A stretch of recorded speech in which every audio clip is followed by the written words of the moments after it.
All right, Kelly, from the SEC West to the Big Ten West.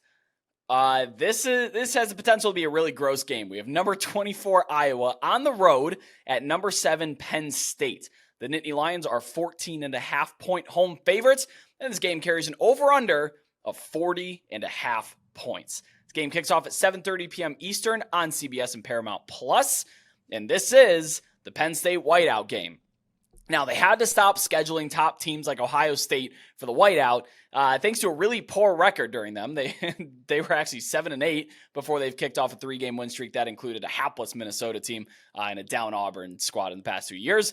There is a chance of rain and some wind for this game early on. It's not a washout or a super big wind event, but definitely something to keep an eye on. Iowa's also going to be without a few pieces. Starting running back Caleb Johnson may not play, and also their backup Jazeen Patterson is out for this game confirmed. The Nittany Lions took money here through minus 14, but the total didn't change. That remained the same. So basically Iowa's team total just continued to tick down. It goes against everything I believe in with every fiber in my body. But Kelly, I bet over 40 points. Just on the fact that they didn't move it. The fact that they made Penn State a bigger favorite. And the fact that we have 12.5 points as a team total. Not just implied team total. This is posted. 12.5 points for Iowa. This may be the lowest team total ever posted for a top 25 team. What do you make about this one? I make this two really good defenses. And so, I know what you're saying about going over. I hope, for your sake, you're right. You very well could be. But right now, I have Penn State minus 16. It's an 87% win expectancy. The Nittany Lions came into the year power rated number 9 with the top 20 offense and then in a top 5 defense. They're now power rated number 6. This is a good team. Top 15 offense and then number 4 defense. So they've had improvement across the board.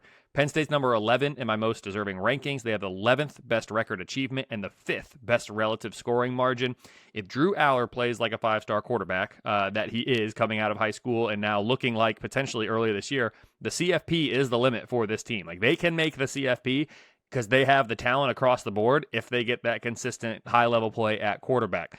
Iowa is currently my favorite in the West for the first time this year. They're edging out Wisconsin just by decimal points, but they are showing up now on my conference championship projection graphic for the first time. Hawkeyes are number 20 in my most deserving rankings. They're number 33 in my power ratings. Iowa has the number 1 defense in the nation. I said Penn State's is number 4. The Big Ten actually home to 4 of the top 5 defenses by my numbers, with Georgia sneaking in there as well. But the problem for Iowa, as it has been for I don't even know how long now, is the offense. I have them number 83. They came into the year number 86, so really not much change from what they had been.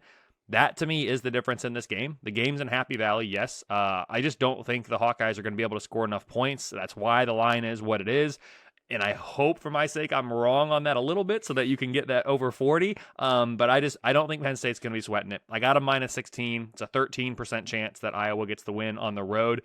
This is interesting. I talked about earlier UCLA being a worse team by the numbers than Utah, but having a better chance to make it to the Pac-12 championship game. Similar thing here, but for a different reason, because for at least this last year, the Big Ten still has divisions. And Iowa, out of the weaker West, I mentioned they're my favorite. They have a 39% chance to make it to Indianapolis. If they win this game, because they're not expected to, it jumps to 57%, nearly doubles. If they lose, it only falls to 37%, because yes, it's a conference loss, but it's not a division loss. And this is a game that the numbers aren't expecting them to win anyway. Penn State, on the other hand, So Iowa basically has a big upside and very little downside. Penn State, totally opposite. They have a 31% chance to make it to Indy right now. That's second best in the Big Ten East, above Michigan, which that in and of itself is a storyline for me currently. If they win it, it's a 33% chance, so they get a 2% bump. Again, it's a conference win, but it's not against Ohio State or Michigan. That's what the model cares about right now for Penn State. If they lose, it drops all the way to a 10% chance because, now you've lost a game, and you basically have zero margin for error against Ohio State and Michigan, because if you lose to one of them, now you're a game back from them, and you've lost the tiebreaker. Just forget about it at that point. So Penn State has to get the win to keep their Big Ten hopes alive. Iowa, if they get it, it's a huge bonus, but it's not required.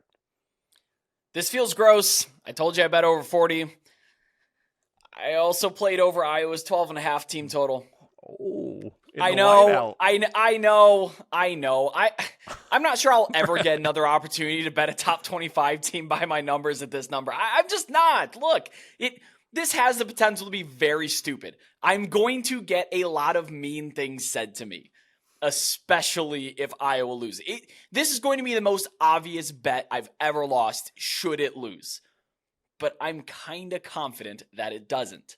That's why I'm putting my face on camera and publishing this on the internet for all to see for the rest of time, saying that I bet over Iowa's 12.5 team total and over 40 points on the road at Penn State. Now, Penn State, they've given up some explosive runs. They've allowed 10 rushes of 10 or more yards. That's 42nd with a million other teams. But, they're not completely locking it down there. And Iowa does have 5 20-plus yard rushes, which is the 31st most nationally. I know they're missing their guys. I don't know. I'm doing it. I'm doing it with my gut. This is going to look so bad next week. Saturday night could come around. I'm just going to look like an idiot. Or it hits, and I'm very happy with that. So for those that watch our videos for the picks, and for those that watch our videos to tail whatever we're doing here, tail this one at your own peril. It's my bank account that loses if this bet doesn't cash. Maybe my credibility too, we'll see. But yeah, you know what? I bet over FIU's team total, and that worked out just fine. And here we are, week 4.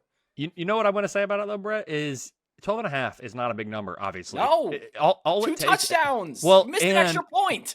And this defense for Iowa, I mean, they're basically good for a touchdown a game. I mean, at this point, and if the special teams can get a block punt or something, like, it doesn't need to be the offense that scores these points. There was no qualifier there. So I will give you that on the surface, it sounds worse than I think it is. And I understand that's where your confidence is probably stemming from, because Drew Allert still is an unproven commodity. Yes, he's talented, but hey, this is... What is this his first Big Ten? Did he start any Big Ten games last year? I don't believe so. This is his first. Oh, sorry, they just played on the road at Illinois. This is his first Big Ten game at home. Again, who knows? He could be a little nervous. There's so many people in there. Yes, they're rooting for him, but my point is, I'm trying to give you some reassurances. I don't love it on the surface just because of the things we talked about, but I can see the path, and it's not as narrow as you might think just at face value. Yeah, Iowa has a lot more ways to score than just Cade McNamara. Or just a run game or whatever. And betting the over 40 points does factor into the equation that Penn State's offense may be really good and be able to score on Iowa enough for Iowa to just crack that team total, and then the over goes over. It's a correlated play. That's what I'm doing. I'm sorry, everybody. I hope this is the only time I have to apologize for a play, but yeah, I'm doing it. Love it.